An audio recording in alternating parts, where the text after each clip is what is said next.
Good evening. Welcome to the new party. I'm Nora Christine. I'm about to give a really unpopular opinion, and I'm sure it's going to be especially unpopular amongst women. I'm Gray Mars. Break a record by being with 100 men in one day. And right after she was done, she recorded a documentary. I'm a vegan weed. Call yourself fresh and wear the same weak ass turtleneck on every show. Goddamn. Then we got goddamn the Sudanese Sambo. Bruh, man. And I'm Enzo. Bringing up in my lives is they're like, oh well, he's violating the Constitution by having a meme coin and him making money off it in office and everything like that. I was like, if that was the case, like there would be lawsuits up the ass and impeachment in court. I'm skeptic. Like I always say, don't let anybody trample on your constitutional rights. I'm Mia. That's not a correct power dynamic in my mind. Typically, the people that are trying to be removed are not in control. That's why they're easily being removed.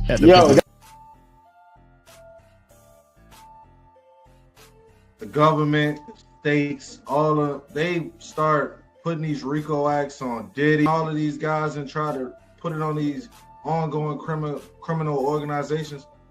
I ain't never seen the government put a RICO act on the KKK. Switch happened. Come on, man. You gotta acknowledge this. This is the problem that I have with elders like you, because you fail to acknowledge that this stuff has happened. If we sit there and be old school, we gonna miss the boat. You know, a lot of this kids 19 years old buying houses with Bitcoin, buying Maserati. Wow.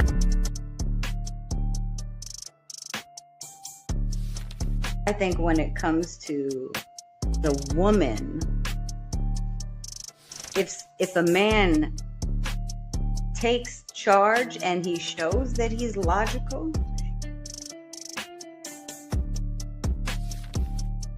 same people. That's number two. That's all theater. This is WWF. Disclaimer.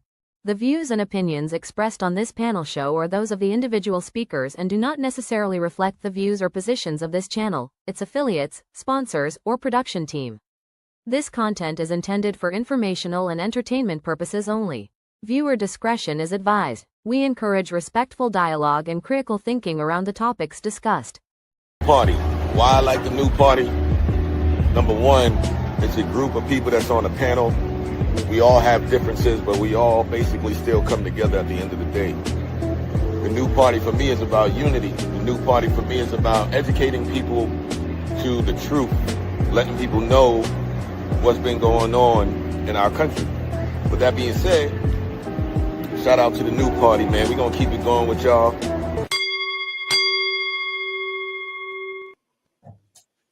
Welcome to the new party. I'm Nora Christine. I'm Gray Mars. I'm Enzo.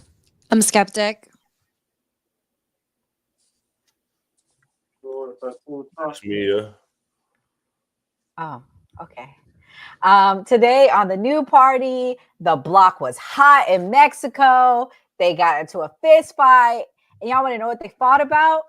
How we're sending troops to go combat the cartels, allegedly.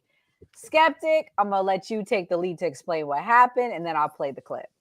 So I think there's like multiple things happening at once. I want to say this because if you like keep up with Mexican news, one of the main things that the Mexican people are upset about are the fact that San Miguel de Allende is one of the cities, and there are multiple cities that are being when like white tea people come in and they take over a place and they make it to where it's too expensive for the people that are actually from there to live. Gentrified. They're gentrifying. I always forget. I'm like, this is English second language things happen to me all the time, even though it's words I use all the time. But anyways, so the Mexican people are very upset because they feel like Mexico hasn't pushed back enough, being that there are millions of Americans in Mexico that have been given like the freedom to live and be about with no kind of harassment. We are an embraceful people. So we just kind of welcome everyone in. Mexicans are starting to take that back. Like even here in America, I go to my Mexican place now. They don't want, if you're not Mexican, they're looking at you crazy. Don't come in our space no more. What Because is it? I mean, Mexican place. Is it food? What is it? it's both. So it's actually, you know how they have like a meat market. Oh, okay. Well, down south we don't call them bodegas. They're more like it's like a restaurant slash, you know, store or whatever. Like a Sedano's type place. Yeah, I guess so. Okay, got you. But normally, and I had said this prior, right? Normally, like I can take my friends or whatever, and I'm saying this is strictly to people that are white tea because the church went out, and I was like, oh, I know a place, and I took everyone, and I know the owner, and the people that were working there were looking at me crazy, like, why would you bring these white tea people here? And I was looking like, what's going on? That's not really normally how we are, but I understand it, and honestly, I'm like, do it. Also, if it's Mexico, now they're telling white people, get out. There was a man who owned a shop in Mexico, and one guy was like sitting outside his shop eating, and he told them, get up and don't like it was America. Like, you can't be eating outside my shop. He had people protesting outside, and they were like, we want this closed down. And we want him deported. So I will say to my Mexican people, yeah, anyone who is in Mexico, they want to come vacation. We should treat them the same way they're treating us, being over here in America. And what happened in Latin America, what's happening, like what happened in Venezuela, that Trump sent these, you know, US vessels to kind of like just be outside of Venezuela. And Venezuela took a stand of strength and said, if you come and place your foot in Venezuelan ground, it's going to be a war. So Latin America is standing up against Trump. If Mexico doesn't stand up against Trump, Mexico is a big country, like it's kind of like a symbolic country in Latin America where like everyone's Mexican, right? If Mexico is the country that's going to kneel down to America, it's going to make Mexico look weak. Mexico has done this in the past, and I think that it's more emotional than just like, you know, the government. Like, it's more emotional to the Mexican people. It's like a humiliating thing. They're deporting our people. They're calling us criminals. They're doing all these things to our community. And here comes the Mexican government saying, sure, you can just walk into our country and do whatever you want. Like, it's kind of like an emotional thing, not so much like about the government. Like, people are emotional about this, and the Mexican people are upset about it. And I don't think that America should step in. Like, I think that they should let, you know, Mexico do its thing. Let me just say, 80% of the guns that the cartel uses can be traced back to America. So like it's a two-way issue here. America is providing guns to Mexico, and the cartels have guns because of Mexico that are then causing, you know, crimes and murders. So, and then the same thing like with the whole drug. America wants drugs. They have the people that are buying the drugs, and they're coming through Mexico. So yeah, there's an issue on both sides, but like, who says that America is the person that tells you how to handle it? Well, I was about to say, like, I looked up the tourism because I'm like, wait a minute, Skeptic, y'all need us, but they really don't need us, y'all. It's only 9% of their tourism, but I'm going to play the clip and then we can all give reactions. This is the fight that went down today. Shout out to everybody. John, Alex, Kelly, thank you for watching. Everybody hit the like button. Let's play the clip now. My thing is kind of cutting out, so I couldn't hear. Oh, okay, 1 second. Oh, they beefing. Yeah. Oh wow. This was like the equivalent to the Senate, right? Skeptic. Yeah, it's basically Congress. These are Congress. Oh wow, they fighting. They throwing hands. Yo, we don't play, like, for real. I mean, I figured you guys didn't. I've seen telenovelas, man. They're very dramatic. And a lot of boxers come from Mexico too. He might be a former one. He better kick some ass. Oh my. All right, guys. So, Gray, what do you think about everything that's going on? Do you think we're over intruding, or do you support us sending troops there?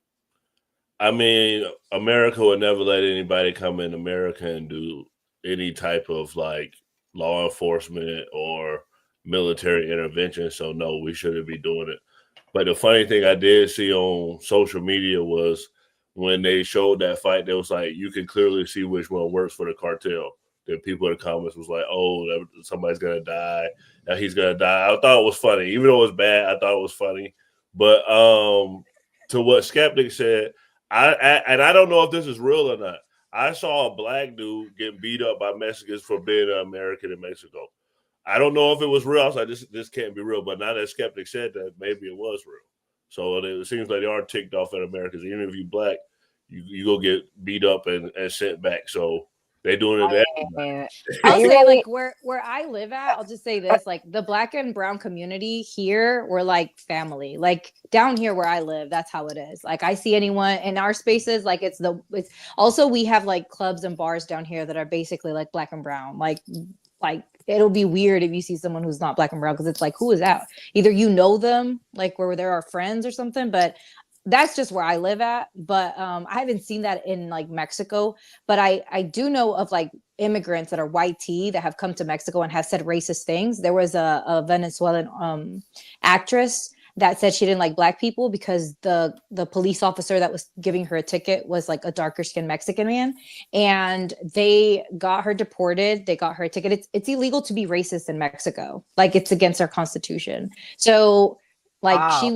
she was literally deported for being racist, and they like don't want her being hired by anybody. So Mexico has this, there was a caste system in Mexico, and a lot of the indigenous people and more brown, darker skinned people were like discriminated against, and a lot of that anger is there and is waiting for like a light skinned person to come in there and do something crazy because they're ready for you. And it may be that the cartel is doing these things, but I will also say this: America has a history of taking advantage of Mexico and using Mexican people for labor and using Mexico for a place to have cheap, come and make cheap products. So like Mexican people are tired of it. Also, the way that we've been painted in America is like, that's our family. Like I go to Mexico all the time. I have family in Mexico. My aunt comes over here all the time. So it's like, we're interconnected with Mexico. I don't know if people understand how many millions of Mexicans are in America, and interchangeably, like there are millions of white tea Americans in Mexico. Like this is a mess that's going to be a big mess. Like it's crazy.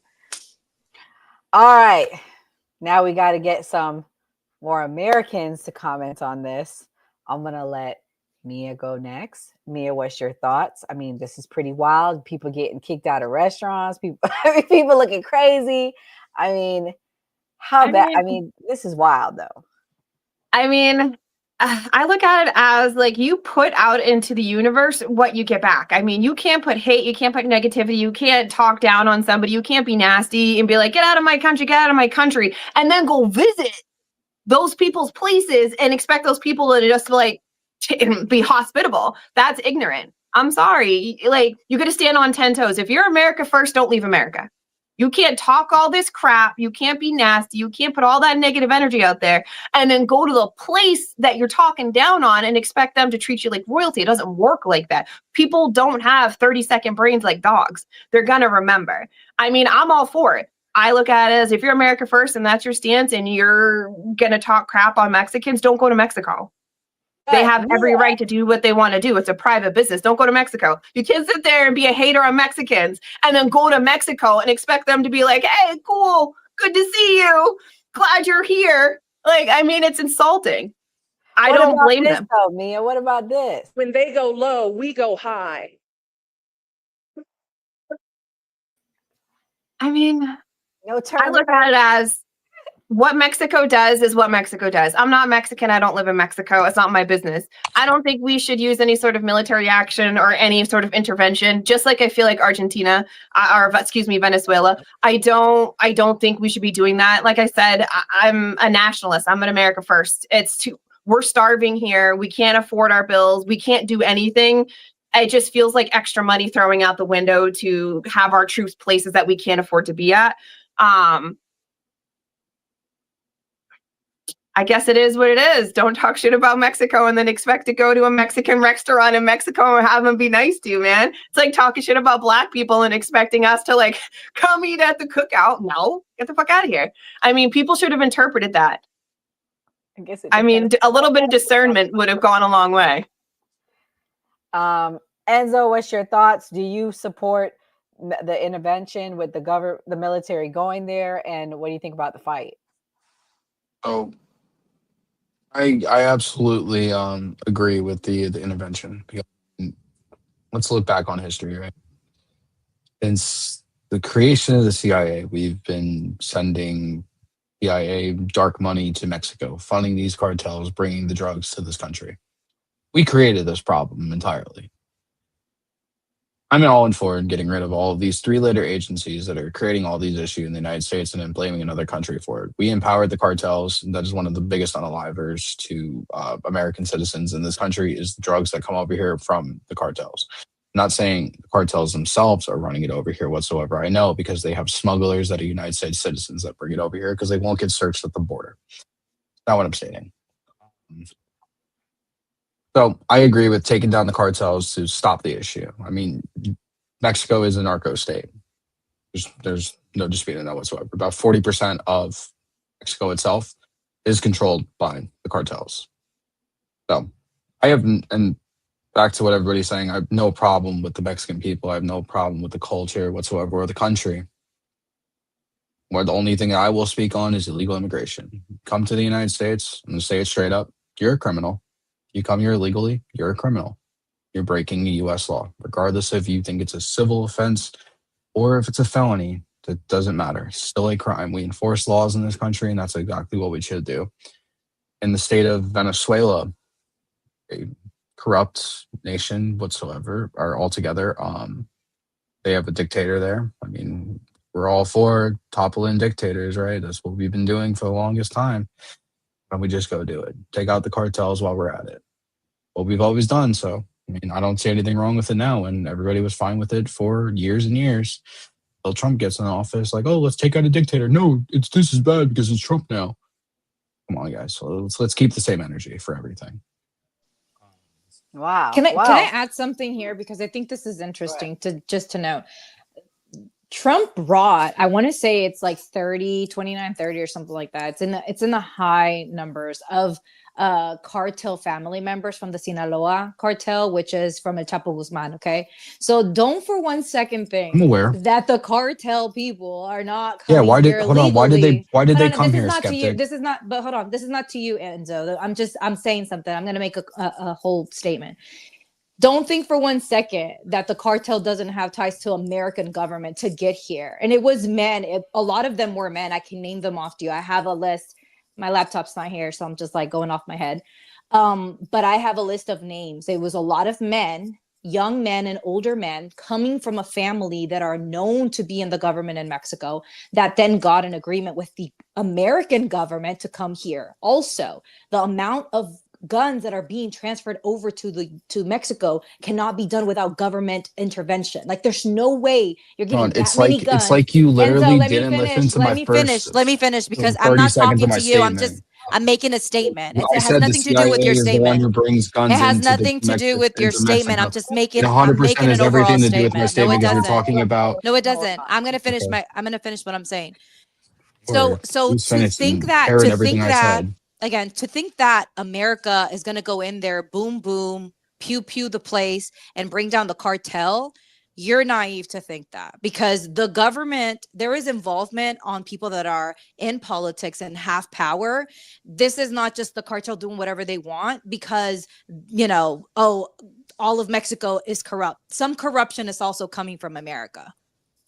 It's like I said the same exact thing in the first 30 seconds of what I said and said since the fucking 70s and 80s, America has been running the CIA black money into Mexico to fund the cartels to bring drugs to the United States, aka the war on drugs. It's like I said, we should abolish all three-letter organizations to stop doing things like this so we don't have these problems anymore. It's like I said, the government is involved. I know you just parroted everything I said already. Thank you. No, the part that you're not understanding is the fact that Mexico has gained independence away from America, from making trade deals with China and other countries. They no longer need America. And now all of a sudden, this president wants to go to Mexico and now he can end cartels. Like, give me a break. It's like common sense to you. The reason why Mexicans are so mad is because America has done us dirty so many times in the This 40s, is the problem in the that I have with 40s, you. in the 40s, I bring the in the solution 40s, to the in the problem. 40s. You just Again, point the I'm going to finger and finish. kick the I'm going to can. finish my statement because I do not interrupt you when No you're one, no talking. one cares In about the you. 40s,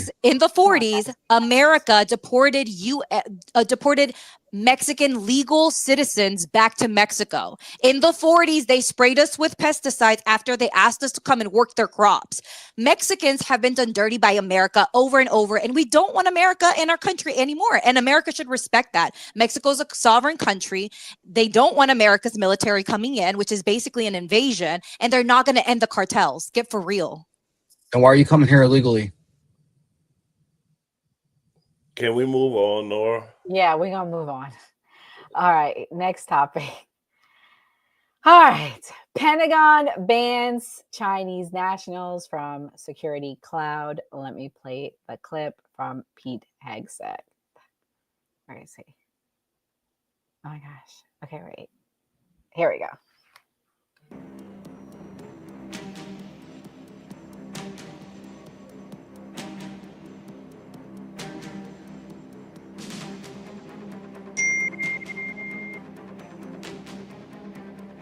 Last month, the Department of Defense was made aware of an Obama-Biden-era legacy program called Digital Escorts.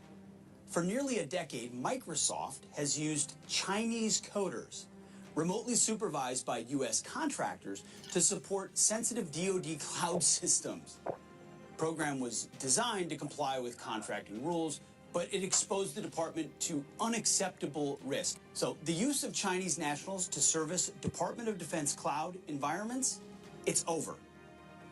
We've issued a formal letter of concern to Microsoft documenting this breach of trust, and we're requiring a third-party audit of Microsoft's digital escort program, including the code and the submissions by Chinese nationals.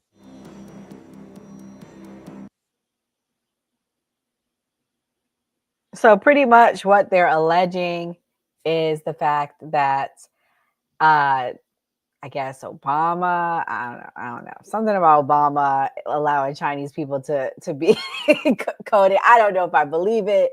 It just seems really convenient, and I don't believe anything PSX says. I'm gonna be honest, and I am a Trump supporter, and I'm saying that. Nevertheless, Gray, what's your thoughts? What do you think about this? You're muted there.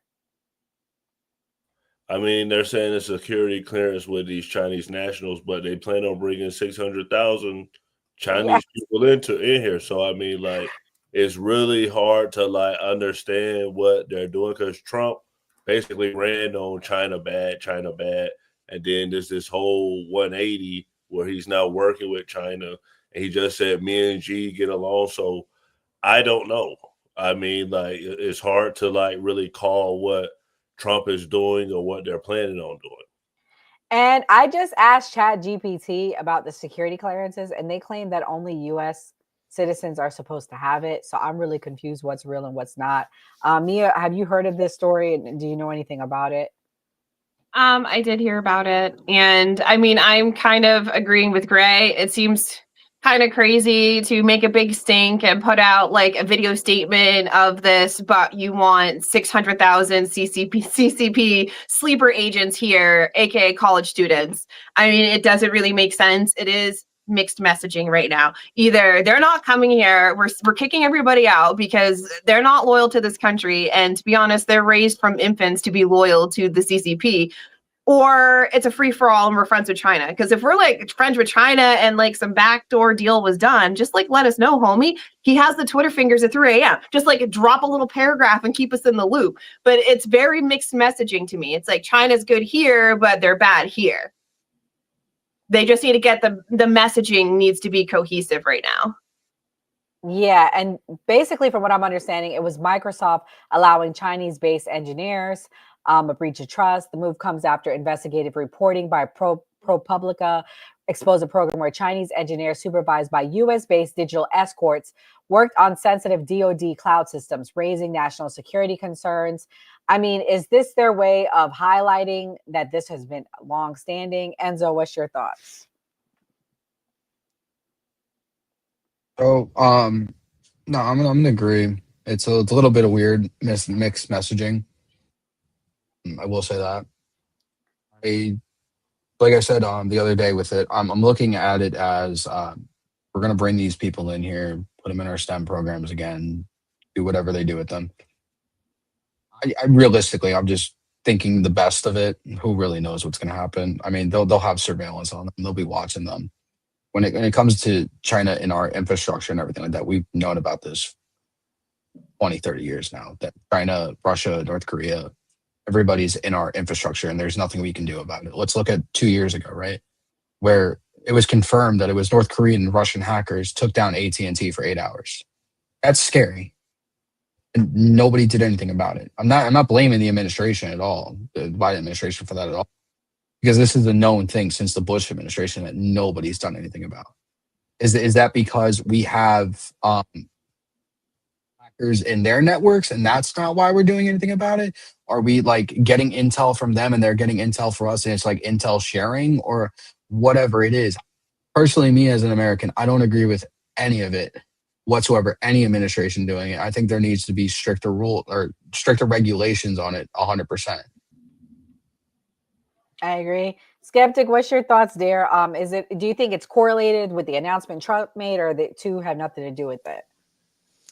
I don't know, but I will say this. Back to when I worked for a software company, I worked with this engineer guy who worked so where I live at, there's a big time military base, and we got into these conversations, and he was like, this is low key, like not supposed to be telling nobody, but like we were having a good conversation about software. He was like, the military of like probe that catches the information that's sent, like wireless information sent from like one area to the other, that was similar to that balloon that they had found. When they found that balloon, remember that there was like one balloon that everyone was like, what's going on with the balloon? So the importance of the balloon was like the software that was being used for that balloon was from China. And when they caught it and they got it and they broke it down, they realized that the same, like whatever probe was being used for it, the US had used in their military setup for their like wireless thing. And he was like, now we have to change out all of these things, and when we do that, it makes us vulnerable. This was when did I work for them? This was like maybe 4 years ago. And I don't know why it stayed with me, because I was like, oh my gosh. And he was like, if other countries find out we're vulnerable, like they could come and attack us and we could have this whole, tech attack on us, blah, blah, blah. And so he was saying like, there's this way that you like turn one off and you turn another one on and blah, blah, blah. So anyways, I don't know if this is similar to what they're talking about. It sounds like kind of similar to that, but sometimes we use things in technology, or we'll use apps, aka TikTok, when they were saying like what you agree on there, and you don't really read through it, and you're kind of agreeing to things that you don't realize are kind of intrusive. So I do think like we have to become more technology like savvy, and also on the things that we're using. I agree that for national security, that does sound like it would make us vulnerable, and I like obviously wouldn't want our government to make itself vulnerable. So I agree with them changing it out.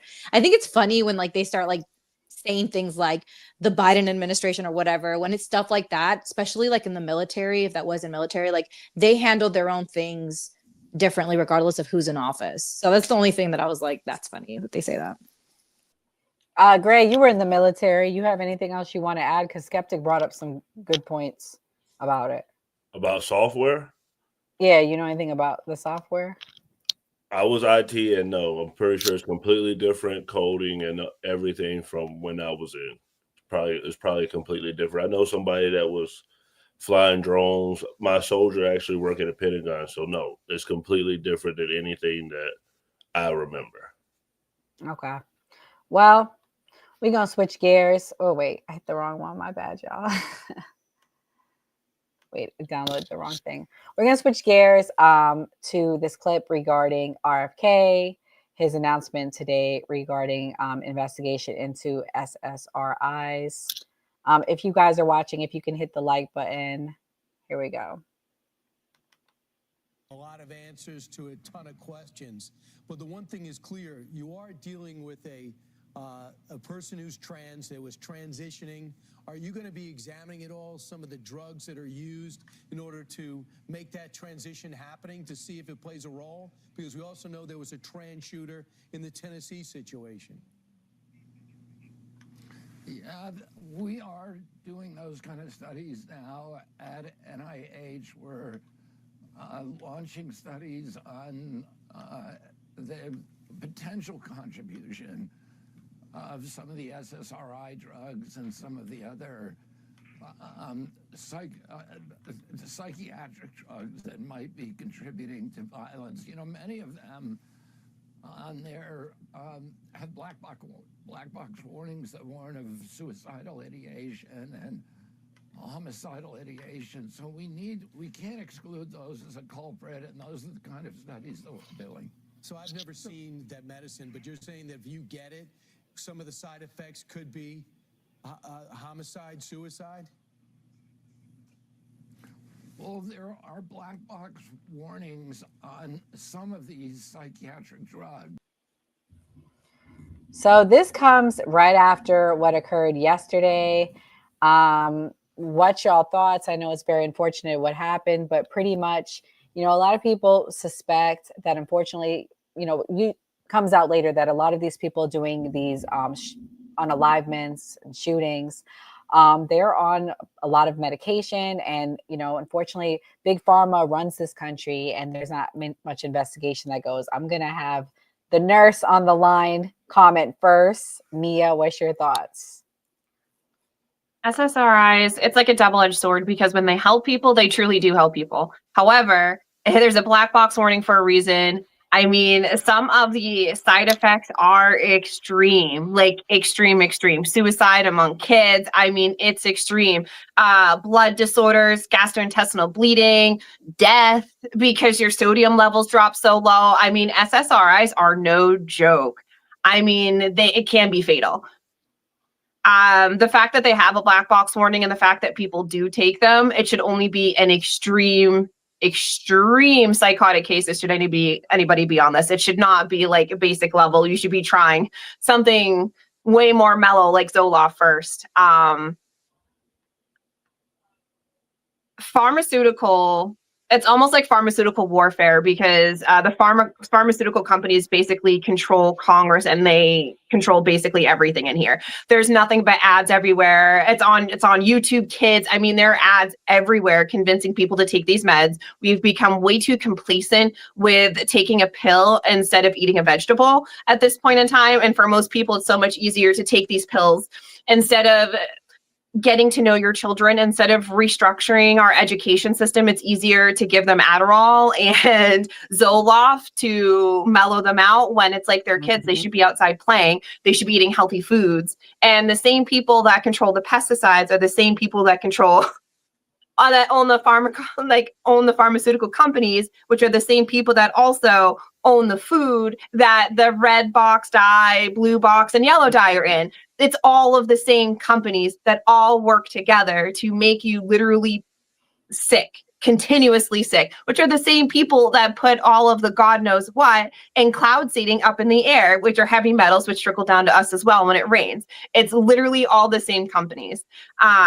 It would not surprise me anybody who was on SSRIs long-term would commit any sort of atrocity like this. I mean, the brain can only handle so much, and eventually it's going to crack. True. I personally think that SSRIs should not be long-term. I think they should be studied more, you know, for if you're in a PTSD situation, working with counseling. But anyways, I'm not a doctor. Skeptic, what's your thoughts?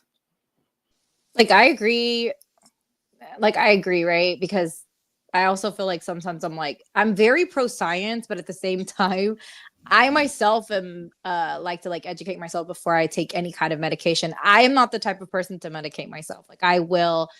I will let my body fight it out. I will, like, if I say I'm going to the hospital, you best believe I feel terrible. I'm at the end. Like, I don't know. I get that from my dad. My dad hates hospitals. I hate hospitals. But I'm pro science. So, like, I'm not anti V or anything like that. I'm like very pro use whatever you need to use. However, when it comes to like depression, I know people that were on SSRIs that tried to get off that went through hell. Like, yes, they felt like they didn't need them anymore when they needed them. And a lot of them are women, let me just say, because there's this thing going on with women where sometimes you'll go through these emotions and you don't know what's going on, and you go to your doctor and your doctor would just prescribe you whatever because they want you to feel better.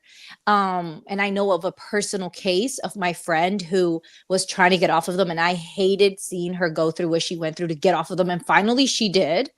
But it was terrible. So now, like, when I hear people say like, oh, you know, I went to go see my doctor or whatever, I'm thinking about SSRIs, I will be like, look, your gut health has shown, like, we have data that shows that if you have a healthy gut, a lot of the times what you thought was depression will kind of clear itself up. And I'm not saying that it's always the case. Sometimes you need medication, but I don't know that we speak about the effects of it enough, especially with women. Like, I know so many girls that are on them that got on them because they thought it was like going to be a short-term thing, and now it's been 10 years and they're still on them. Sometimes they even prescribe them for ADHD, which I don't know why they do that. But anyways, I do think that SSRIs have their place, and I'm not saying they don't work. I'm just saying that I don't know if we talk about like what you're putting on the line and how much you're going to become dependent on them. Yeah, I'll share a personal story. I had postpartum and I took it. You know, unfortunately, when you have postpartum, it is viable for that because there's a chemical imbalance. But I will tell you, coming off of it was hell. It was painful. I physically felt pain from head to toe. So it is hard coming off of it. And I was glad when I did come off of it because I never felt better. But I needed it at the time because I do believe women, when you have a baby, you have a chemical imbalance. And I do believe studies show when you go through PTSD and you have trauma in your life, you have a chemical imbalance. So I do think there is a need for it. But I think that these big pharmaceutical companies, they're abusing it and they're giving it to people long term, when really it should be to get you through whatever you're going through with the help of, counseling and different things like that. That's just me. Gray, what's your thoughts? First off, Doc, Nora was trying to set you up. I know you didn't show up, but that was the weak clip that she was gonna use. I didn't get deep. We ain't going deep tonight because I'm not trying to bore the people. But this just happened. This is a live clip. This was live. I mean, this was like today. It just coincidentally today they had him on. But I was like toying back and forth if I was going to really educate folks tonight. But Doc really sounded kind of ignorant yesterday, so I said I had to do it. But go ahead. But RFK is hard to trust with what he's saying and what he has going on. I think the bigger question or the bigger thing that we should be looking at is that politicians have become scientists, and we're talking about social stuff. So basically what they were saying, okay, this person is trans, is based on this medicine. This medicine may have caused this person to do this. You're going to need an actual scientific experiment where you have a controlled environment and people take this medication and other people don't take this medication, and you see what actually happens and what your hypothesis is and what your conclusion is. So for me, it's like you can say that it's the medication, but this hasn't been tested by actual scientists. It has been tested. They have warning labels on it that says that this can cause thoughts of suicide and homicide, that it can cause you to think about unaliving people. There are warning labels on these drugs. Well, then that school should do a class action lawsuit towards this drug company. Again, but let me be clear. I don't know if the person that did what they did yesterday was on SSRIs. We don't know that yet. Let me be clear. But months down the line, you hear after a lot of these shootings, these people are, unfortunately. So let me be clear and put that out there. Well, I mean, obviously we've had all types of drugs that have caused like harm to Americans. I mean, like the opioid crisis, that probably is also a company that should be sued. And then I know people complain about the vaccine and all of this stuff, but with the drugs, inserting something in your body, if it causes something for you to happen with your mental psychosis and you're causing harm to other people, that would be horrific. Enzo, what's your thoughts? Do you think it's good that RFK is like doing an investigation on this? Absolutely. I mean, RFK is a lot of things I really don't. He wouldn't be my first choice for the position. I mean, but he's in it. I mean, I'm actually looking forward for if he actually comes out with the whole autism study, like the link between vaccines and everything like that. That's something that I've been looking into extensively for the last couple of years myself. I'm no expert in it. I would love to see what they say. When it comes down to what happened yesterday, I'm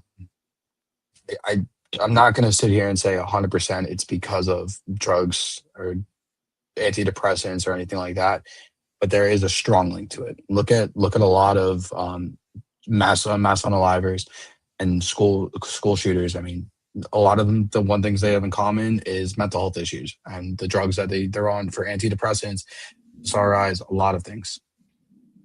Biggest problem to me is that I'm against lobbying altogether. 100% always will be. We'll speak about it for everything in the government. Because the government, Congress is supposed to be for we the people, not for big lobbying groups, big pharma, banks, everything like that. And that's what this has turned into. Problem I have with the drug companies is entirely like, yes, they do studies. They do studies on what the side effects are for these drugs and what it could be. Like some people, it might not affect them the same way. Well, with this person, like they do a controlled experiment on X amount of people. I'm not an expert. I'm not going to make up any numbers. And they say, okay, well, this is perfect for 330 million Americans. Not going to affect everybody the same exact way. That's why we have these crazed issues of people unaliving themselves, doing things like this. It's a terrible look, and I really would like for Big Pharma and all these companies to actually do more extensive tests on people that have different because everybody has different DNA makeups. However, it hits them is going to hit them differently. It's not a one shoe fits all for everybody when it comes to medications and everything like that. Like I'm agree with Skeptic. I'm against medications altogether. I try to stay away from everything as much as I can myself when it comes to that. I don't know what it really could do or what the benefits are. Okay. But am I correct on this statistic? Aren't most mass pewers, aren't they like diagnosed after? Because I was looking at like a list. We were talking about this today. Most of them were not diagnosed prior to the incident, but they were diagnosed once they were arrested.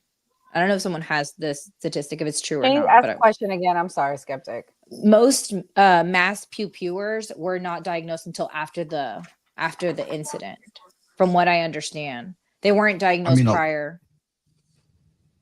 From my understanding, a lot of them like self-unalive themselves. I mean, from the ones that from the ones that get caught, they're obviously going to plead insanity or do whatever they can do to get out of charges. I mean, I would agree there, yeah.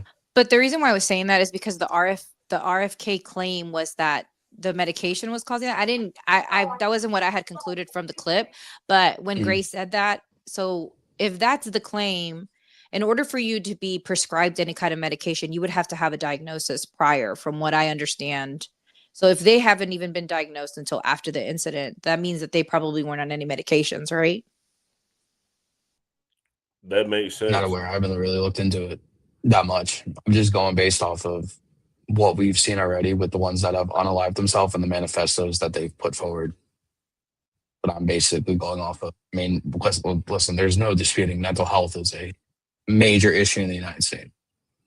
And then the easiest way for us to go about it is medication. Well, I'm going to play the next clip now, guys.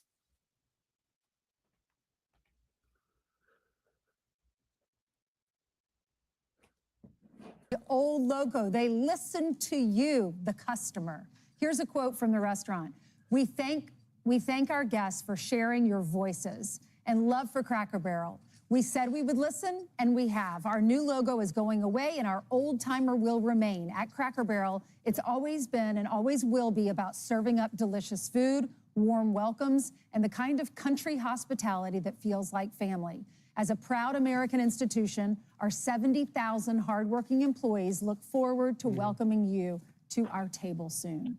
And this, of course, came after President Trump issued a or a truth message of his own yesterday, which went everywhere.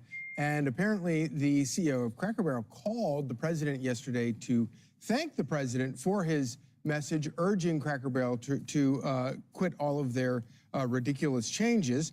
And then Trump put on Truth Social, "Congratulations, Cracker Barrel, on changing your logo back to what it was. All of your fans very much appreciate it. Good luck into the future, make lots of money, and most importantly, make your customers happy again." So a couple of things. I mean, before they did this logo revamp, they were having problems with the business model. They were needing to refresh. But what you do is add a different, maybe add something to the macaroni and cheese, or you have a different salad dressing. You put some different spices into your croutons. You probably shouldn't revamp everything. Get like a Taylor Swift item on the menu. Well, that would have certainly worked. Marcus Lemonis, the investor and host of The Fixer, formerly host of The Prophet, he said that they should just admit, we made a mistake. And it turns out they did just that. Listen. What the hell did you just send me? Anyway. That's what I was going to put up. But First of all, wait. Children, they interrupt. Put it up. I just sent you guys a list prior to this of people with mental illness for mass shooters, but we can move forward. Anyways, the clip that I think what I was saying was they were diagnosed after. That's what I'm saying. From what I was reading, they were diagnosed after they shot up the schools. Adam Lanza wasn't. He been had Asperger's and OCD. Sorry. Nicholas Cruz wasn't. He had years of Asperger's. From what I understand, is OCD. OCD. Bro was on medication for years. The Nicholas Cruz, I can tell you for a fact because I followed that case closely because it was in my neck of the woods. He had a long history of depression, ADHD. Lots of history of SSRIs. Salvador Ramos, he had childhood mental health struggles. I mean, the list is endless. I mean, the thing is, guys, if you guys want to keep defending Big Pharma to say the argument against guns, we can do that. But we really need to be attacking Big Pharma and the fact that we don't have proper mental health in this country. Because the reality is our Constitution protects guns.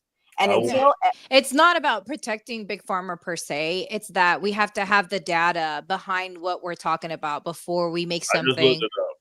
It's a 2021 review by Voice of America found that only 23% of mass shooters between 1966 and 2020 took psychiatric medication.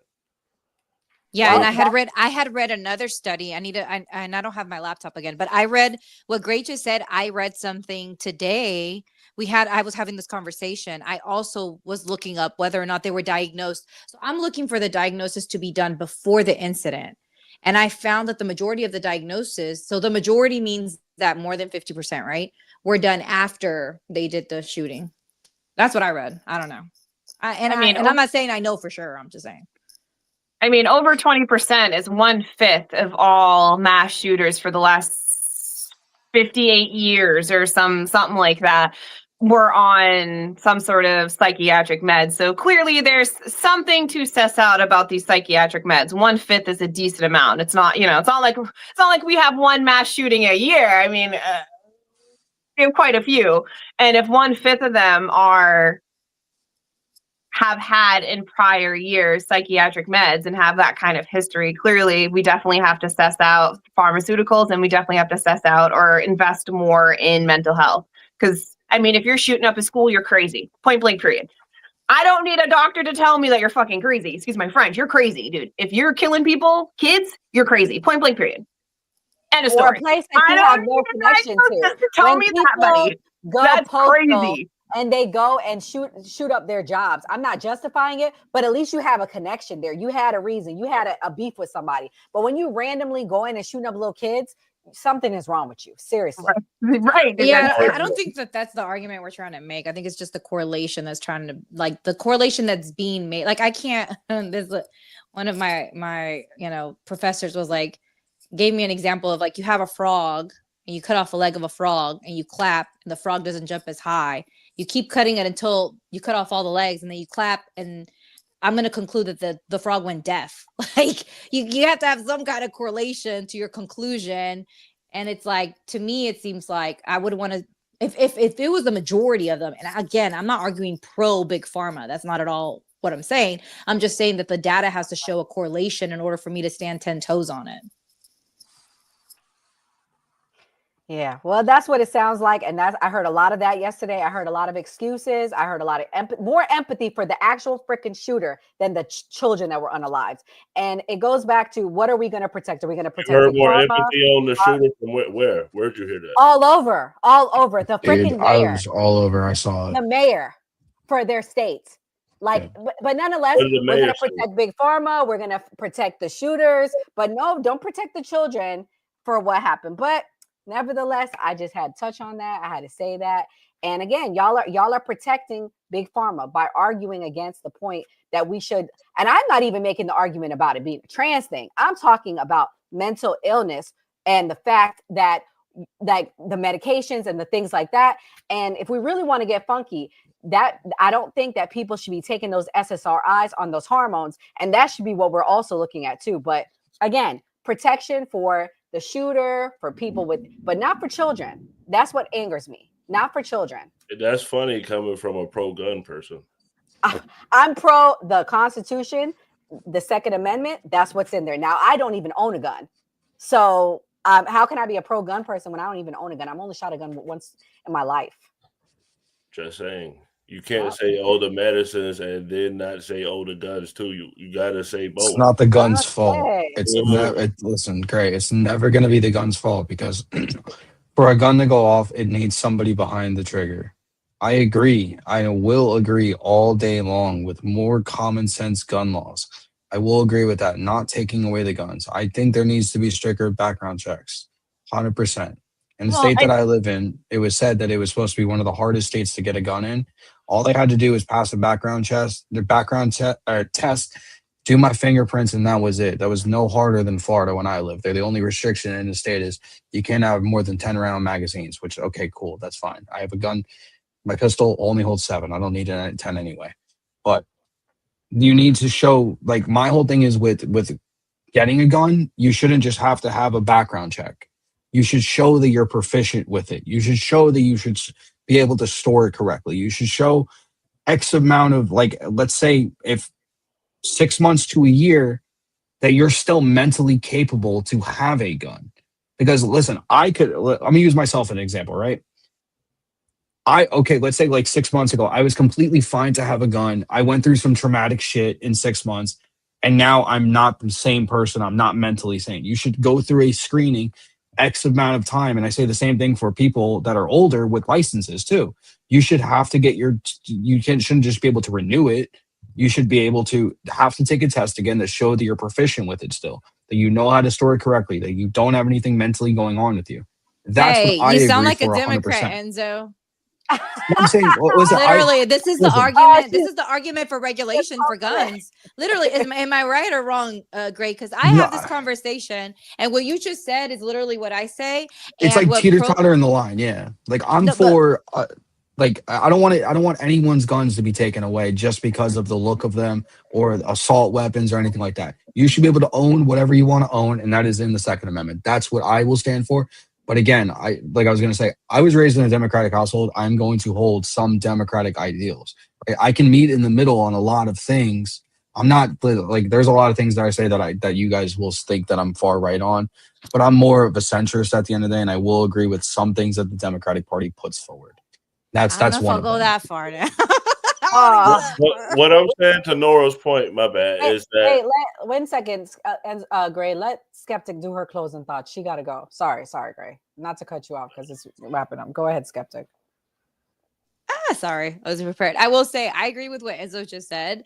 I do think that I live in the South, and I personally we own our family. It's a lot. We have a farm. We have like property that's leased for people to hunt on. So there's people coming in and out of here. Also, they drill back there. So we have a way to protect ourselves. So I'm not going to say that you shouldn't have pew-pews, but I will say I do think that you should have like a way to keep up with people's mental health or whether they should own this amount. One thing that I'll say, because I know this for a fact, you can be like 18 and not get a handgun, but you can get an AR, which is crazy to me. That doesn't make sense to me. So yeah, down here, like, I don't know if this is for all states, but we're in Texas where I live, you can't get a handgun until you're 21, but you can get an AR when you're 18. So that makes zero sense to me.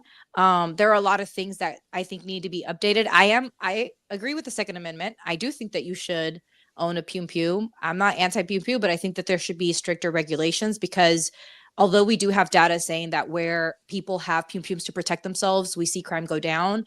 Still, if these young people with mental health issues would have never had a pew pew, they wouldn't have been able to unalive innocent children. So I do think we have to have we need to add on to the screening because we actually just bought one for someone's birthday and it was really easy. And I'm like, this is crazy.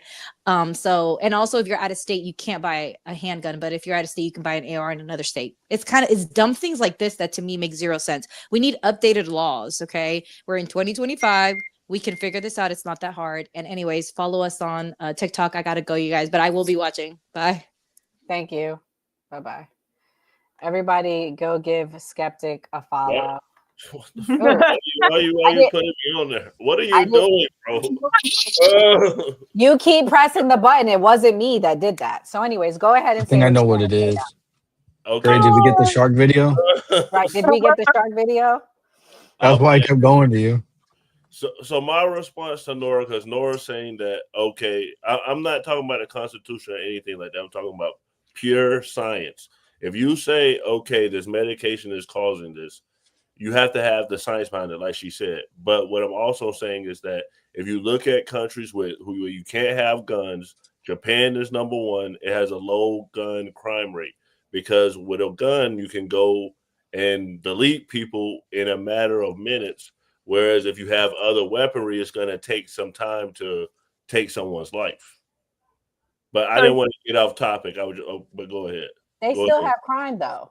They still instead of guns, they have stabbings. It doesn't change anything. Just like in UK, you can't have a gun, but they got people, knifing people. Like, what are we talking about here? I was going to say, I agree with Nora. I mean, at the end of the day, if somebody wants to commit a mass unaliving or a mass killing of anybody, they're going to use their car, which we've seen in Europe multiple times. I mean, going to use a knife. I mean, crime still happens. The only difference here is that we have access to guns, but people are still dying by being stabbed. People are still being run over. I mean, and a lot of people do use Japan as like a shining example, but we also have to understand, like, people are still being stabbed in Japan. They're still sexually assaulting women. I mean, they still have crime in Japan. They just don't have guns, but they still are committing the same type of crimes here. They're still committing over there. Granted, are they committing a lot less? Yes. However, we need to look at the actual culture of the Asians, have a vastly different culture than us. I mean, the Japanese, they have some of the most rigid, structured, stable cultures on the planet. That's why they don't have the crime wave that we have here, because we have really shitty culture here in America. Like, we don't give a fuck, bro. They give a lot of fucks, and that's why they inherently have low crime to begin with. So I feel like when people use Japan, it's like apples and oranges. It doesn't make sense. You need to compare us with people that actually don't give a crap. If we did a science experiment, we said, hey, we're going to give you a knife. We're going to give you an AR-15. Go do this in these two places. Who do you think is going to eliminate the most people in a matter of 30 minutes? The AR-15. Absolutely. I'm going to say the knife. How about if you give a shark? What about with the shark? Go ahead. Go to the next topic, and I'll Can I just say one thing real quick? Yeah, go ahead. I'm going to be honest. I'm going to be completely honest right now, right? With the gun, you're going to hear the noise, right? Yeah, if you have like a lot of people like in a group together, you'll definitely be able to take out more people. But with a knife, that's silent at the end of the day. Like, I'm thinking, I'm putting like a crazy hat on really quick. And I'm going to say somebody with a knife who could actually just get away with it and literally just walk up behind people, go boom, keep going, keep going, keep going. I really think a knife could take out more people in 30 minutes than somebody with a gun, because once the first round comes out, people are going to start scattering. Look at the Idaho Ford. The only reason why he got caught was because he got sloppy and left the knife sheath. If it wasn't for that, he wouldn't have got caught. At least with a gun, you can trace it back. You can trace a gun back to the owner. You gotta have a lot of heart to stab somebody. Stabbing somebody takes actually a lot of energy. You're Bro did literally it. Bro did gutting 4 people in somebody. 8 minutes. That's why I put my psycho hat on real quick. Put you in the mind of somebody like that. Like, I agree. For you to stab somebody, like you really like got to have nothing, like no feeling whatsoever. Yeah, I agree with that. Oh man, Mia left us. I was like, I'm back. I'm on my Oh, phone. that scared Damn her it. away. I'm sorry.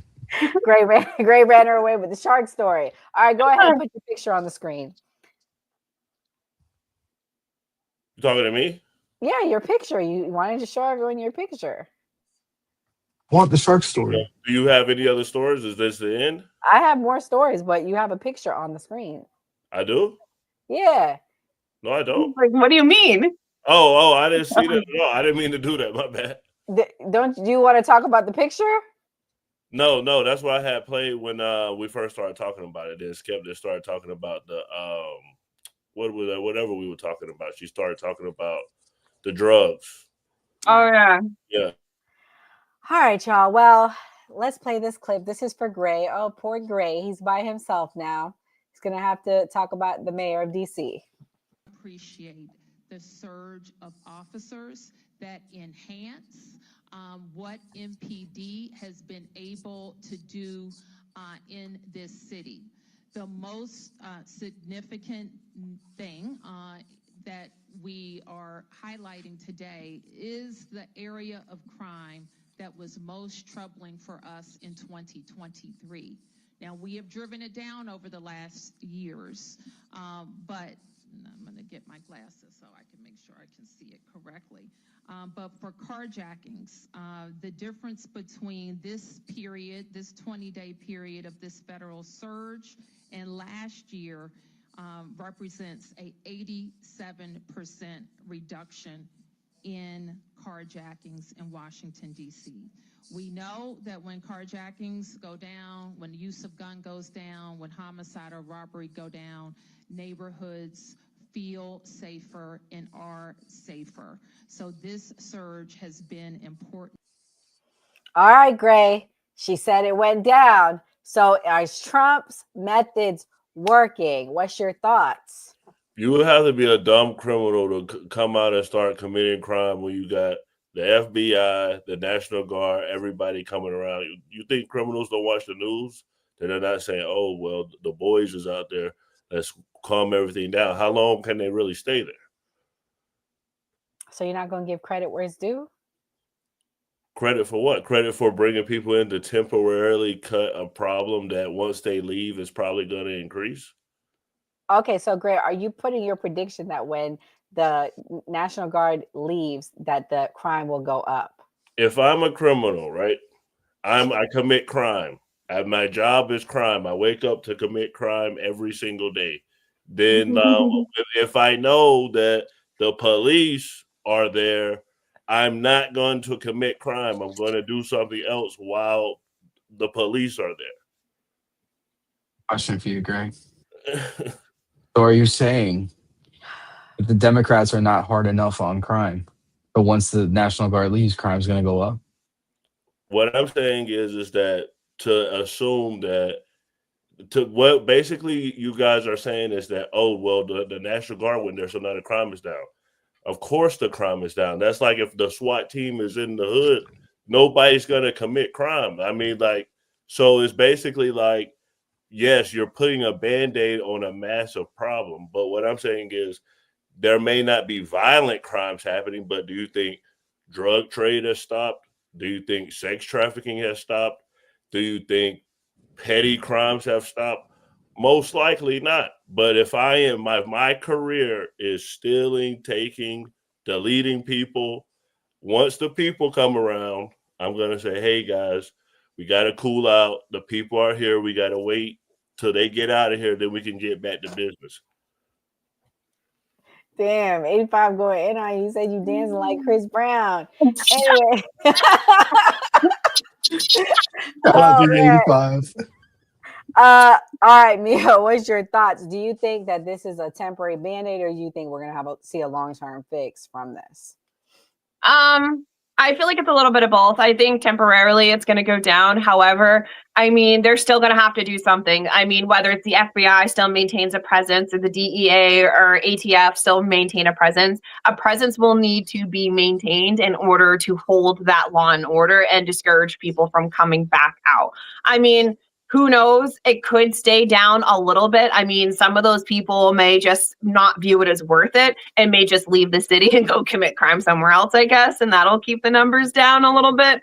I still think it's a win because, you know, carjackings are inherently, they're usually done with weapons, usually, especially if somebody fights, it results in death. So we can reasonably argue or make the reasonable assumption that people's lives have literally been saved, and any American life saved is a positive thing regardless. So 87% down, we can surmise that a decent amount of American lives have been saved through these carjackings and unalivings that equivocally come with them. So it's still a good thing.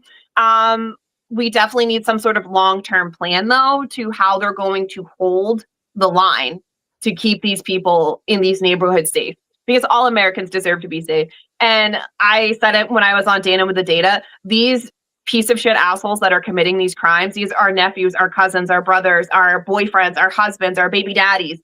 Why are we allowing these people in these neighborhoods to terrorize us? It starts with us. I'm sorry, but like, if your baby daddy's out there deleting, I can't believe we're using TikTok, stabbing people and killing people. I mean, you may be calling the police and turning him in. I'm sorry, dude. He's a menace to society. It is what it is. We need to stop harboring all these degenerate people in our community are the ones doing all this crime. So really, we need to be helping these police out a little bit more, because everybody deserves to be safe and kids deserve to be able to go to parks without having to worry about dying from a stray bullet.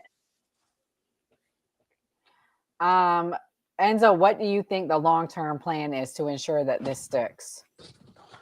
So my long-term plan, something that I would advocate for, is this. Because I'm not gonna shit on the Democrats and say that crime is gonna go up. I hope they have measures in place after the 30 days or however long they have to actually put safeguards in place to keep, like, okay, yeah, it dropped 80 something percent in the 20 days that they've been there. That's amazing. Do I realistically think it's going to sit at 80% after the National Guard leaves? Absolutely not. I would say manageable would be like 50 to 60%, right?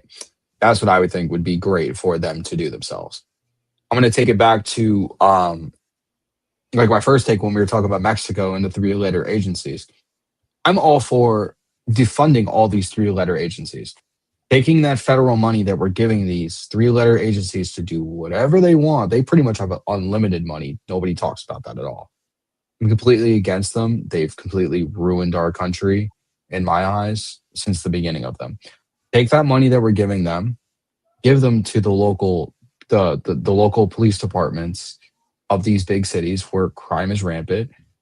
So the police can, I'm not gonna say militarize the police, but actually put like how Mondami wants to replace the New York City cops with social workers altogether. I'm not all for replacing the police with social workers, but have social aspects in there to actually help out the communities and actually have police in areas that need a stronger police presence, but not to police the people, to actually clean up the areas, to actually speak to the youth, to actually change things in the area.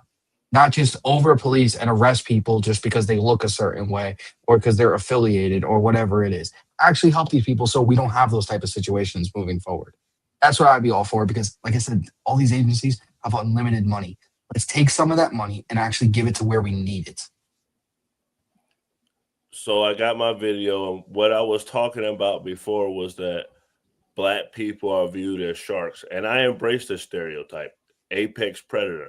So anime is one of my favorite things. I'm a big anime fan, so shout out to, the maker of Naruto. This is from Naruto. This guy is basically, of his powers are as a shark, and he describes what I said very well in basically a description. He's a part of a criminal organization, but I'll let the video speak for itself. Touchy. It's just like you said. Do you want to know something interesting? Most sharks are ovoviviparous, which means that the eggs hatch inside the female's body before the young are born. However, with some kinds of sharks, the number of eggs that hatch will differ from the number of young that emerge out of the mother's belly. Do you know why that is? Because of cannibalism. Right from the moment they hatch, they start eating each other inside their mother's uterus. The fratricidal warfare begins as soon as they're born. To each shark, all the others are just food to be eaten. Starting today, you are an Akatsuki member and my companion, so be wary of me. Same goes for you. Shout out to Naruto, but One Piece is my favorite. But my analogy basically is that I'm not taking up for people going out there and committing crimes. What I'm saying is that there is a cultural problem where this happens. Like I've spoken here before. My cousin killed an innocent person. This person had nothing to do with anything.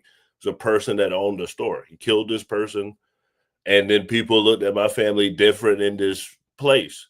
So I don't agree with this, but I understand that people live a certain lifestyle and then they embrace that lifestyle and then they say, this is the code that I'm going to live by and this is what I'm going to do.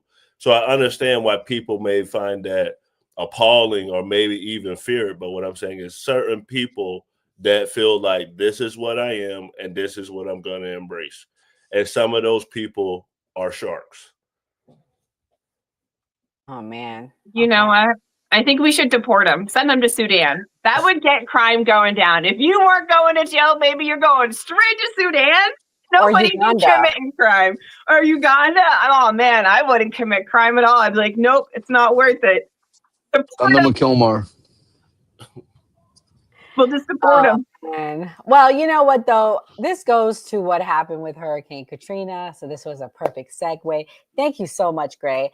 So I watched the documentary on Netflix about, oh, no, not Netflix, on Disney Plus about Hurricane Katrina. And it was appalling what the people in New Orleans went through. It was appalling about the monsterization. What's the word? Like demonization of the Black community in the area.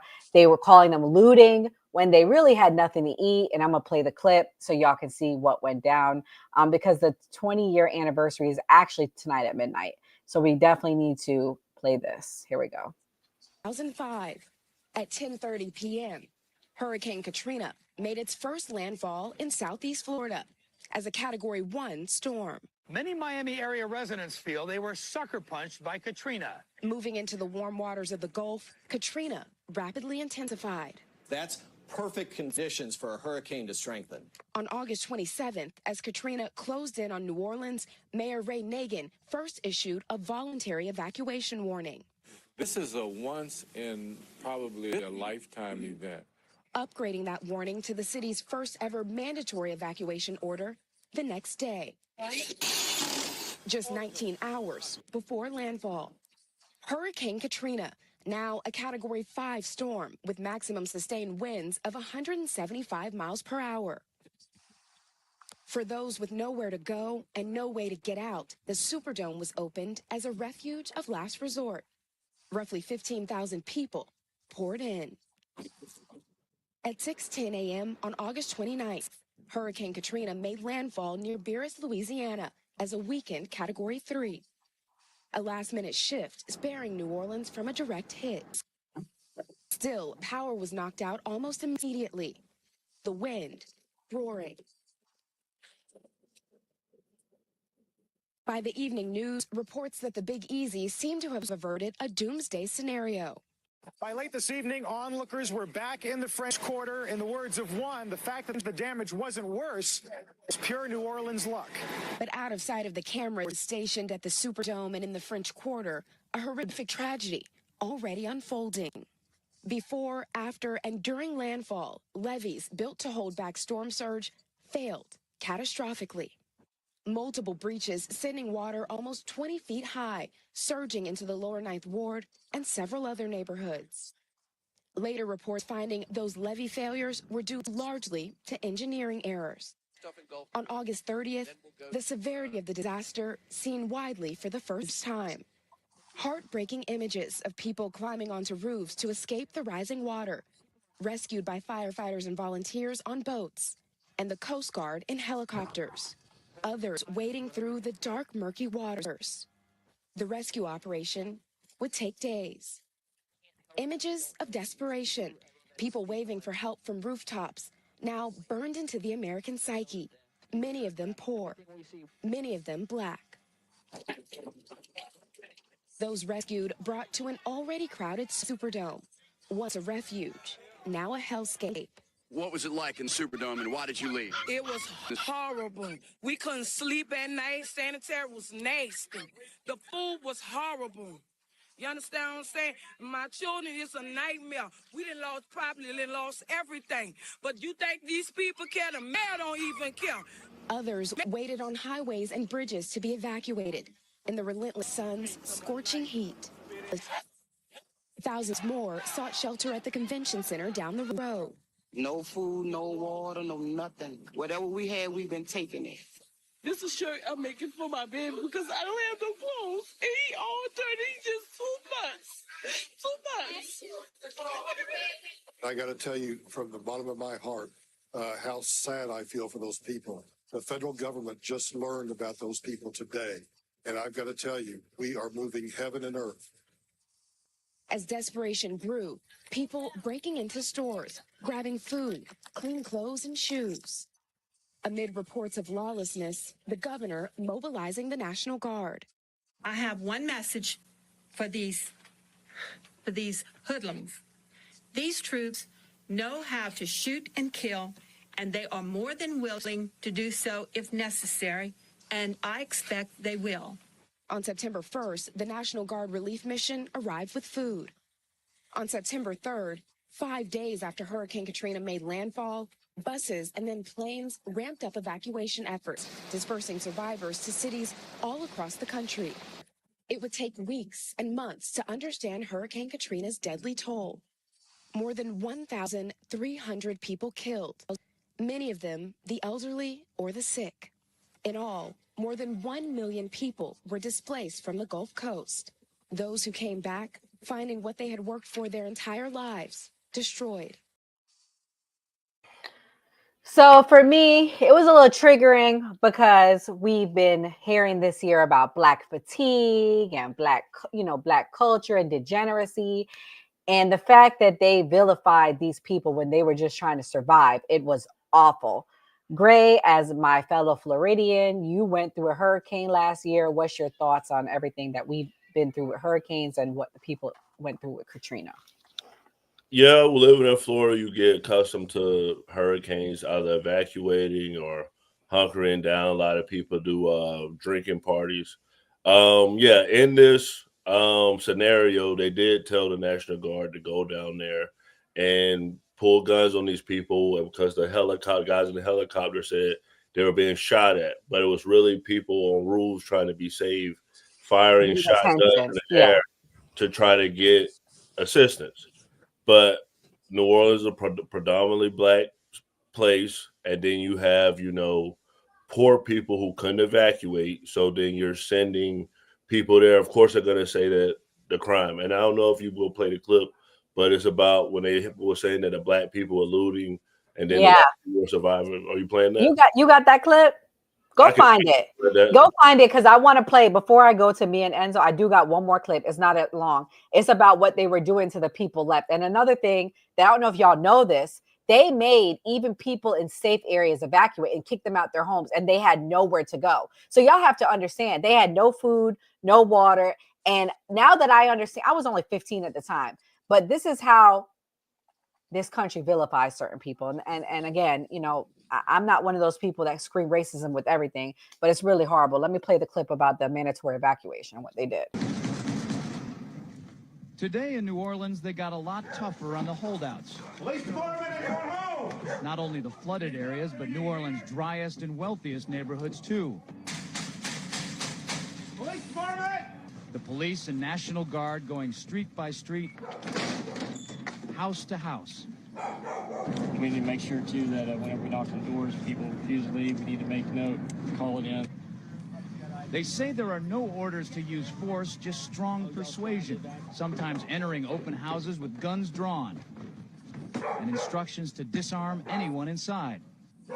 You say guns will be taken? No one will be able to be armed. We will take all weapons. That happened today in this wealthy neighborhood where homeowners had armed themselves to protect their mansions. Residents were handcuffed on the ground. In the end, police took their weapons but let them stay in their homes. They were a little bit threatened because our weapons were bigger than their weapons. For many of the police and guard troops, it is an uncomfortable job to do this in an American city. Yeah, you never expect to do this in your own country. Chris Montgomery says he'd rather be in Iraq than patrolling American neighborhoods. Walking up and down these streets, you don't want to think about the stuff that you're gonna have to do if somebody pops around the corner. I mean, shoot in America. Yeah. Well, I don't want you in here. I don't want you in here, period. But let me tell y'all, there was a double standard. It's funny they let dumb people stay. The clips I saw, they made those poor old black people leave their homes. And again, I'm not trying to make it about that, but they made them leave. And that was, and they had nowhere to go because the Superdome was full at that point. So they had to walk miles to the convention center, and there was no food, no water, no nothing. Do you have the clip, Gray, or? Well, I got a better clip. I couldn't find that clip, but this is a clip where, they were attacking black people unprovoked for no reason. Well, basically accusing them of looting. How do you protect yourself? You had to do what you had to do. If you had to shoot somebody, you had to shoot somebody. No, we had looters. It was great. It was great. It was like pheasant season in South Dakota. Right on. If it moved, you shot it. That's not a pheasant. We're not in South Dakota. What's wrong with this picture? We walked the streets. We had sidearms. Yeah, you had no choice. It was that bad. We said, just put them on the side because they knew they were doing wrong, He said, just put them to the side. That's all we could do. I am no longer a Yankee. No. I earned my wings. He understands the N-word now. I learned my wings. All the noodles and stuff. What looters? We had 3. They left here, one without a T-shirt, and the other's full of buckshot. And we have the T-shirt to prove it. Really? Oh, yeah. What happened? We shot him. What happens in other parts of this state, I don't know about. But We over don't here, care about. But in this our neighborhood, we take care of our own. We sent them back into wherever they came from and said, don't come back. Bye, guys. Have a nice weekend. You know what? Algiers Point is not a pussy community. Donnell told me the men on the video weren't the people who tried to kill him, but he was disturbed nonetheless. When I see that, that's pretty disturbing because it's like that's the kind of mindset they was in, like if it was some kind of race war or something. You know what I mean? Like Exactly how many people were shot by vigilantes is still unclear, but eyewitnesses say 11 people, all black males, were shot in and around Algiers Point after the storm. More than 3 years later, nobody has been prosecuted for any of these crimes, and aside from victims like Donnell Harrington, nobody seems to care. You never think that'll happen to your wildest imagination. But yeah, that's what happened when black people were trying to go to the ferry because they couldn't go to the dome or they couldn't go to the convention center, so they had to walk through this white neighborhood to kind of evacuate out because they weren't bringing the buses there. So these people shot them, saying that they were protecting their homes from looters. Enzo, you're from Florida. That's always why I'm tapping you. What's your thoughts? You were also a little boy at the time. What do you think about learning about? Did you learn about this for the first time? Or have you heard of these allegations before about? I've known about this for years, about what happened in Hurricane Katrina. It was absolutely disgusting what the people of New Orleans did. Just watching that video just made me honestly sick to my stomach. They ain't vigilantes. They're straight up murderers. You're racist, bigot murderers. I'm gonna say it. I'm gonna call a spade a spade. That's exactly what that was. I understand the mindset of survival of the fittest when it comes down to hurricanes, power outages, and everything like that. But what happened in New Orleans in 2005 was absolutely disgusting. From the federal government to the racist people down there. I mean, the most notorious clip from Hurricane Katrina is Kanye West, right? George Bush doesn't care about black people. It was all there. It was all there on TV. Everybody saw exactly what was going on. There's no disputing that. There was everything that you can think of, worst case scenario in an apocalypse situation was happening there. And them barging into homes like that and taking away people's guns so nobody can do anything about what was going on. I'm talking about the Gestapo kicking in doors, taking away people's rights. Like you're pretty much in an area where you can't do anything to save yourself. People should be allowed to protect themselves. And the government absolutely should have been mobilized before that because they knew the problems with the levees. They knew that they were not going to hold if they got hit by a Category 3 or higher storm. The National Guard should have been deployed there days in advance, getting people out of that area. I don't understand, like, why any of this happens. Like, why we let things like this happen so we have precautions later on. Like, it should have been there in the first place. And then what the governor said, I thought it was completely calling everyone hoodlums, like calling them hoodlums, saying that the National Guard knows how to shoot better. You put these people in the position and you want to call them hoodlums for protecting themselves? Like, come on now. Completely disingenuous and just racist in my eyes. See it like that. Facts. Mia, what's your thoughts? I think everything that happened in Katrina was absolutely racially motivated. I mean, Kanye West said it back then during Katrina. He said it's because they were black. He was on national television when he said it. He said it's because they were black. Most people don't know this, but over 50 countries offered aid, tried to aid. I mean, bodies, equipment, pumping. I think the Netherlands were sent, they offered, Denmark, all of them offered to send equipment to literally pump out the water, bodies, food, medicine, you name it. Over 50 countries volunteered. Bush said no. Jeez. I repeat, 50 countries offered aid, including massive equipment that they were going to pay for themselves to come here, to pump out the water for infrastructure and all of that stuff, everything. And Bush said no. He turned it down. And if that doesn't tell you that's not racially motivated, there's nothing that is. That was 100% racially motivated. And I'm of the mindset, I mean, we have known for 2 generations that the Army Corps of Engineers put up faulty levees and that they were going to not withstand. 2 generations. We're talking over 40 years they've known. They never put in a penny. You know why? Because the 8th and 9th ward were all poor black. And then what do you know happened now? Private equity went in after that and bought up a lot of those places, and now they're Airbnbs. So, like, we've gone full circle. They needed a reason to get the black people out of the area, to gentrify that area. So that's why they never fixed it. And now the 8th and 9th wards are private equity owned properties. I mean, everybody should watch the original documentary from Spike Lee. It's called When the Levees Broke, a RICO in 4 parts. It's very long. I cried. My daughter cried. We just watched this about 6 months ago. It's on Netflix. I cried. It is so good. I mean, I know there's like a new documentary out, but this was made in 2006 from Spike Lee, and I've never cried as hard as I cried. I mean, just the bodies, just the babies floating down the water. They did not care.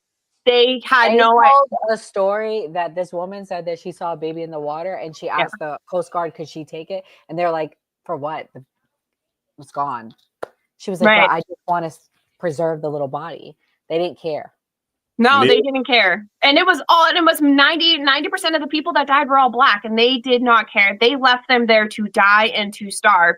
And then when everybody got desperate enough, they treated us like animals and like dogs, even though that is the situation that they created. But they're still going to treat us like dogs. And like, it blew my mind when I researched that over 50 countries offered help, aid, bodies, doctors, medicine, pumping equipment. I mean, literally, like I said, the Netherlands wanted to ship over pumping equipment to pump out the fucking water to help us. And Bush said no. That blew my mind. I almost cried when I realized all of those people could have gotten help. All of those people could have gotten the help that they needed. But our government said no, because that's what they wanted. They wanted all of those Black Americans dead. They wanted to grab all that land, which they did, and they wanted to gentrify it because it's gentrified now. Those people never went back. I was actually watching it for this right before we started, and Bush, he was on vacation for 48 hours before he even went and did something. So it was pretty crazy, like watching it and like seeing everything that happened. Like it's pretty crazy. So yeah, being in Florida, I hope it never happens here. Me too, especially especially you, because you. I know I would be screwed. I would be stuck. You lucked out last time. I have to come row a boat and come save you, Gray. I don't know, maybe not after tonight. But anyways, Gray, Skeptic done left you. Listen, we saved the best for last. Don't worry, I won't play all the clips because I don't want to beat up on you too bad. But Trump is calling for RICO charges against George Soros. I'm gonna play the clip, and here we go.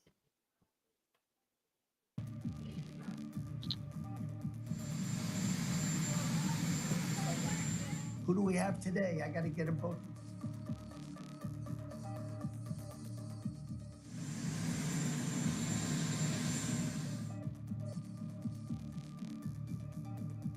He kind of looks like Melania slapped him or punched him in the eye. Didn't he look like he had a black eye right there? Like she told him to listen. Listen, it's not looking too good for Trumpy. JD Vance announced today that he's ready to step in if the time comes. That was a little weird to me that they made that announcement. His hands have been looking swollen. I'm just being honest, and I love Trump, but he's not looking too good lately. That's all I'm gonna say. It's so crazy to me that we have allowed this boomer group of people to control the country to the point where they rather die in office than name a successor and have like a smooth transition of power. That's like the craziest part to me. Yep. Ego. Mm-hmm. But nevertheless, Gray, I'll just play one of the clips I had since you're by yourself. But what do you think about this? Do you think this is a political revenge, or do you think this is going to be a valid RICO case if he goes after 95-year-old George Soros? First off, I like to be here by myself because I normally don't get to talk, so this is the most I got to talk. But as far as like with Trump, every time I see something Trump does, I remember a meme that was like, World History Class 2050 is going to be crazy because like Trump is doing so much wild stuff. I wish I was born further because I'm such a history buff to watch all the YouTube documentaries on this. But of course, Trump is doing a performance. He's going to go charge all these people. Trump was ticked off when they raided his house. I remember Trump was dipping in the polls. Then they raided his house, and then he just shot up in the polls. So he was ticked off, and I figured when he got power, he was going to get revenge. Enzo, what's your thoughts? Is this revenge, or is this legit? You know, the protest, you went to one of them, the No Kings. Rumor has it George Soros was funding them. I don't know. It was right on the website. I looked it up. I'm going to be biased about this and be like, nothing is revenge when it comes to Trump at this point. Look at everything that they tried to do when he started running for president in 2016. I'm not saying the Democrats altogether. I'm saying everybody that was against him. And then 2020 came and you had 8 court cases brought against Donald Trump. Nothing is revenge. Him trying to take down everybody else is just karma biting it. Karma's a bitch. Exactly what the George Soros. There's a lot of allegations about him, the speculation, the groups that he funds, the peaceful, quote unquote, peaceful protests that he funds. I mean, you can go look like the BLM. I guess it stood for a great thing, but let's look at what happened. in certain cities in the United destroyed cities. I mean, it's going to start out peaceful, like a lot of protests, and you're going to have some bad apples in the bunch that take it to the extreme. I'm not saying George Soros incited the violence with the money that they gave, but they gave $300 million BLM to various organizations. You can track the money right on open source. Same thing with the No Kings protests. Same thing with the riots in LA. I mean, you literally, like, everybody can look all this stuff up all over there. Just look up the organizations that George Soros funds and look at all these time periods. He's in it one way or the other. I think the allegations against him that he's the reason why these are becoming violent is a little baseless, but I would like to see if they actually come up with some type of evidence for it. If they charge him for RICO, great. I mean, the Justice Department has a 90% record when it comes to RICO charges. So a high chance that he could get charged with it if they can form a case. But in my eyes, I don't think it's going to get to that point. I just want to see where the money leads to and what actually he's guilty of, if any. Mia, you do a lot of research. So what's your thoughts? Do you think that there's going to be a strong case if he does do this? I mean, I don't think they have enough for a RICO. I don't think they can charge him with a RICO. I mean, all of his companies are like 100% legitimate. Like, these are legitimate corporations. These are legitimate entities.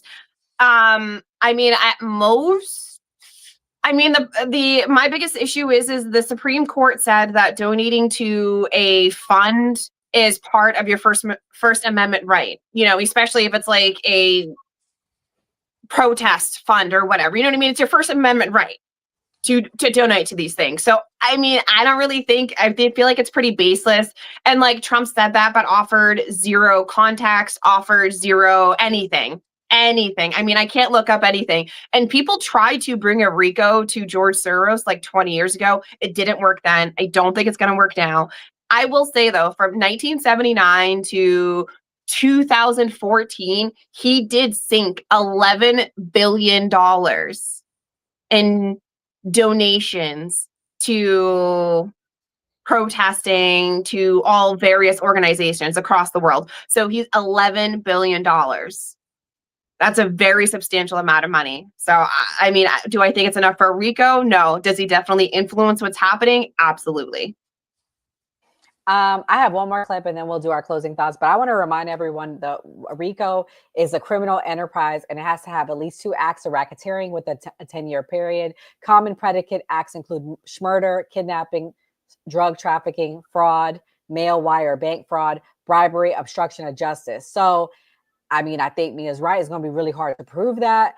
I'll play the last clip and then we can all give our closing thoughts. Here we go. Search to find out who pays for these kinds of demonstrations in Los Angeles, okay? Well, the main agency is the Coalition for Humane Immigrant Rights. Coalition for Humane Immigrant Rights. This is funded by far left people like the George Soros Open Society Foundation. Pours a lot of money into it. And then these people organize the protests. But this isn't the worst part about this. The state of California finances another group, okay? And it is called the LA Rapid Response Network. It also finances, the state of California, the Coalition for Humane Immigration Rights. So that's tax money going into this organization. So during fiscal year ending June 30th, 2023, the Coalition for Humane Immigration received from the state of California $34 million. 34 million. So the state of California paid for those rights with tax money. Hear that anywhere else?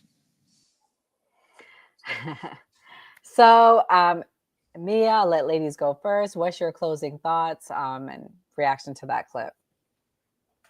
I am not surprised that California is giving out massive amounts of money to organizations that are arguably up to no good, or we have no accountability for what they're doing with that money. I am not surprised at all. It's a very California thing to do. They have a high-speed railroad train thing that they spent like $7 billion on that has like a quarter mile of track that leads to nowhere. So I'm not surprised that California would do that. I will say that I think everybody should definitely, since we're coming into the 20th anniversary of Katrina, I think everybody should definitely watch the Spike Lee documentary. It is definitely worth it. You're definitely going to have some tears, but it really is worth it. You need to understand how badly Black Americans were treated and how the government colluded together from all the way from the feds all the way to the state and local to not only unalive Black Americans, but to displace us and steal rightfully owned land that belonged to Black Americans.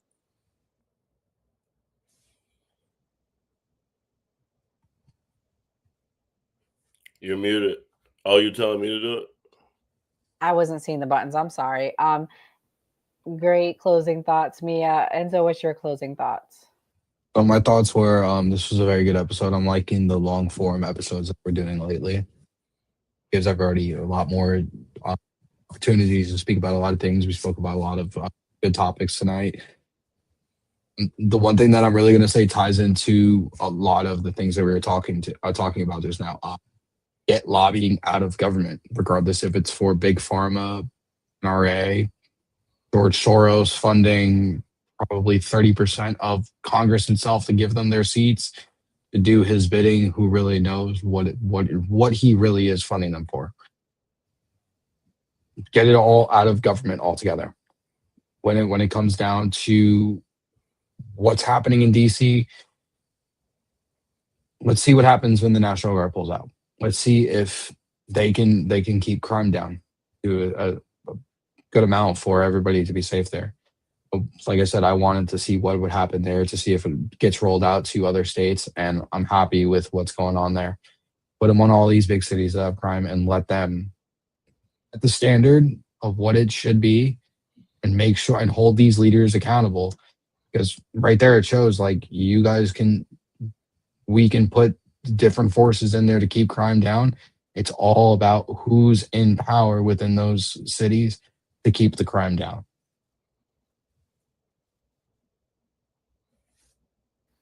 Great. My closing thoughts is to that last clip, that just shows you just how much money is in politics.